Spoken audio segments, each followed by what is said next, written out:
I'm going to show you how to turn on the light on your camera. I'm going to show you turn on the light on your 4K camera and how to turn on the sound on your camera.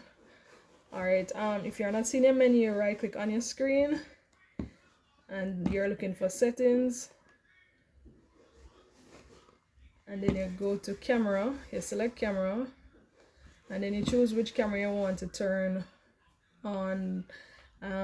So now you're looking for spotlight control. That's where you turn on your light.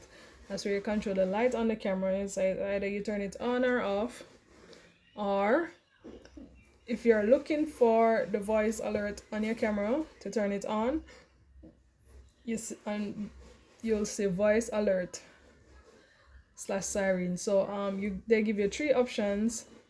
So you have this is what they sound like. They give you three options.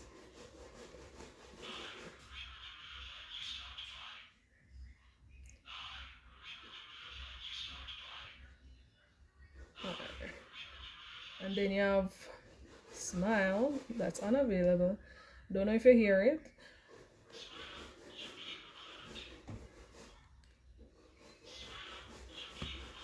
And you also have a siren option.